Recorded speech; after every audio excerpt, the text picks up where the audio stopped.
এটাও কি সম্ভব? সূর্যের তাপকে কাজে লাগিয়ে কেউ ডিমের পোচ করছে, কেউ আর মাছ ভাজা করছে। ভালো কথা, খুবই ভালো কথা। সব ব্লগাররা যখন করছে আমরা আর বাদ যাব কেন? তবে আমাদের এই ডিমের পোচ বলো বা ডিম ভাজা বলো, এর পেছনে একটা বড় কাহিনী আছে। এর কাহিনী হচ্ছে এটাই যে আজ হচ্ছে শনিবার 27শে এপ্রিল 2024। আমরা শুনেছি আজকের তাপমাত্রাটা অনেক বেশি থাকবে, তাই ঘরের বাইরে বেরাতে বারণ করেছে।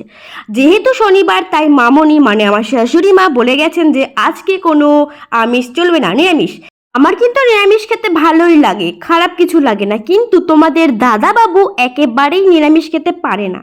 ও বলছে আমি নিরামিষ খাবো না, সূর্যের আলোকে কাজে লাগিয়েই আমি ডিমের পোচ বা ডিম ভাজা যেটাই হবে সেটাই খাবো।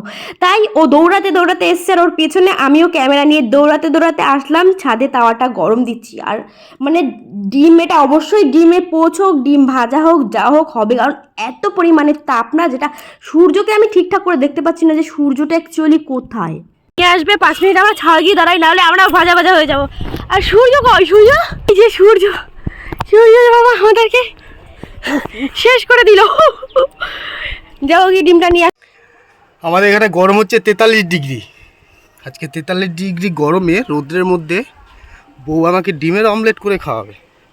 ওরে বাবা, আমার পায়ে সেদ্ধ হয়ে যাচ্ছে। গাইস, আমরা কমিউনিস্ট পাপড়ে কয়েক মিনিটের জন্য রেখে গেছিলাম। তেলটা দিয়ে দাঁড়াও, এইটুকু হয়ে যাবে না? হ্যাঁ,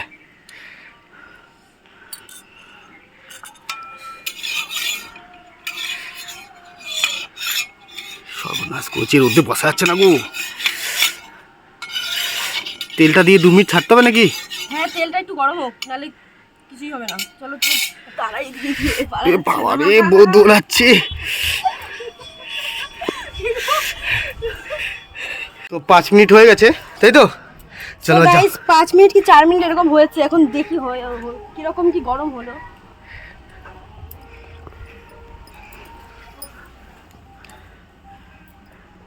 বড় দেখে একটা ভাজি তাহলে হলো। হ্যাঁ, কি গরম হয়েছে বাবা, সত্যি গরম হয়ে গেছে গো তাওয়া। Wow, magic! গ্যাস বেঁচে গেল তোমার।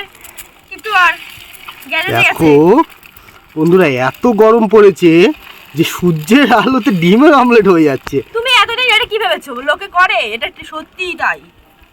এত গরমে আর রেখেছি না। দাদা একটু হতে দাও থাপুলটা বা। দাঁড়াও দাঁড়াও। আরে সর্বনাশ, একটু নুন দাও।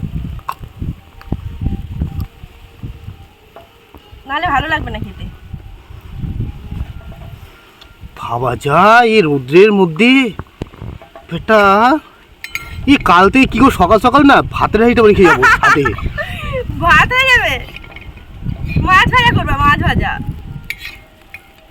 আরে বাস, পুরো প্রপার। দেখো এবার একটু হোক, ওই দিকটা আবার উল্টে দেবো। হ্যাঁ, গরম লাগছে। একদিকে তো হয়েছে, ওই দিকটা একটু পরে উল্টাবো। বসে যাচ্ছে না গো রোদ্রে, গরম লাগছে, পায়ে ছাকা কাটছে। হোক এই পাশটা হোক, ও পাশটা পরে উল্টাবা। চলো চলো চলো চলো চলো চলো, দৌড়া। ওরে সর্বনাশ করেছি। ঠিক আছে, ওই সাইডটা আবার উল্টে দিই। চলো দেখা যাক। আসো আসো, পায়ে তো ছ্যাঁকা লেগে যায়, সব থেকে বড় কথা। দাঁত পাচ্ছি না গো। বাহ, চলো একদম। এইদিকে দেখো, বল কলা পাতা এনে রেখেছে, যে কলা পাতা রাখবে, কলা পাতা মুড়িয়ে গেছে। কলা পাতা হাফ বয়েল হয়ে গেছে। Mission successful. মিশন ডিমের অমলেট সূর্যের আলোতে, তাই তো? মানে সূর্যের তাপে। এই একটা ইসের ডিমের অমলেট হয়ে গেছে, সাথে সাথে আমরা অমলেট হয়ে যাচ্ছি। দেখো হলুদ হয়ে গেছে। হ্যাঁ, আমি রাখতে পারছি না এখানে, একদম অসুবিধা হচ্ছে। পুরো ছ্যাঁকা খেয়ে যাচ্ছে, গাছগুলো পুরো মরে গেছে, এরকম অবস্থা। সত্যি আজকে 43 ডিগ্রি সেলসিয়াস যা হচ্ছে, কি বলবো। গাছ লাগাও, এসি না কেটে গাছ লাগাও, কাজে থাকবে। তো গাইস, এইদিকে দেখো ডিম ভাজা কমপ্লিট, আর তোমাদের দাদাবাবু ডিম ভাজা খাচ্ছে। টোটালি এত গরমের মধ্যেও আমরা রিলস করছি আর ডিম ভাজা খাচ্ছি। যাই হোক, ভিডিওটা তোমাদের কেমন লেগেছে অবশ্যই তোমরা জানিও কিন্তু। আর লাইক কমেন্ট শেয়ার করতে ভুলো না কিন্তু। সাবস্ক্রাইবটাও করে দিও।